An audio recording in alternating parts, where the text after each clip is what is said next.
এই জন্য বুদ্ধিমানের কাজ হলো জুমার দিন যখন আসবে বন্ধু, সব কাজ কমপ্লিট করে তুমি মসজিদে চলে যাও, যেন তোমার পিছুটা না থাকে।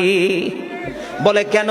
আমাদের দোষের কিন্তু বন্ধু শেষ নাই। জুমার দিনে মুসল্লিরা যায় সবার পরে এবং বের হয়, ইমাম সাহেব যখন ডানে বামে সালাম ফেরায়, মনে হয় যেন বন্ধু বিশ্বযুদ্ধ শুরু হয়ে গেছে, কার আগে কে রে বার হয়ে যাবে।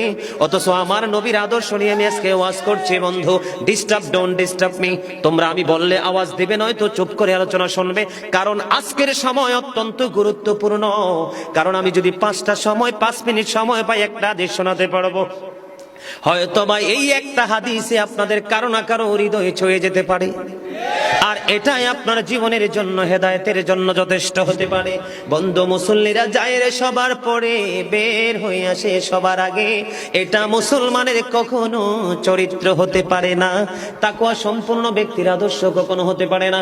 হাদিস শরীফ খুলে দেখি বন্ধু, আমার নবী বলেছেন, রে আমার উম্মত, জুমার দিন সাইয়্যিদুল আইয়াম, সব দিনের চাইতে শ্রেষ্ঠ। ঈদুল ফিতর, ঈদুল আজহার দিনের চাইতেও দামি।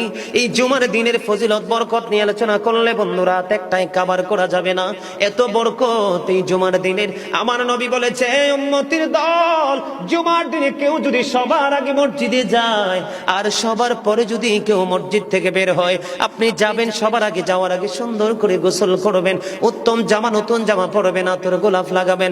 আপনি রাস্তা দিয়ে হেঁটে গেলে মানুষ যেন বলতে পারে যে মসজিদের মুসল্লি হেঁটে যায়। আর চারপাশ বন্ধু সুঘ্রাণে মুখরিত হয়ে যাবে। এমন ভাবে সবার আগে বন্ধু মসজিদে যাবেন, যাইয়া মসজিদে ঢুকার সময় ডান পাওটা দিয়ে মসজিদে ঢুকবেন, ঢুকে গিয়ে নামাজের স্রোতে বসে যাবেন। বসে যখন আপনি আল্লাহর ইবাদত করতে করতে করতে করতে সব মুসল্লি বন্ধু বের হয়ে যাচ্ছে, আপনারা তাড়াহুড়া করার দরকার নেই। কারণ মনে রাখতে হবে, আসছি সবাই যেমনি একা একা, আবার যাব একা একা, হিসাবও দিতে হবে একা একা। পৃথিবীর সব মানুষ পর হয়ে গেলেও আমার কোনো সমস্যা নেই, আমার আল্লাহ এবং নবী আমার আপন হলে আই এম ভেরি সাকসেস। আমার নবী বলেছেন, বন্ধুরে, 14 গ্রামের মানুষ বিরক্ত হইও না, আমাকে বন্ধু কেউ শত্রু মনে করো না, আমি তোমাদেরকে জাস্ট উপদেশ দিচ্ছি, মানা না মানা তোমাদের ব্যাপার।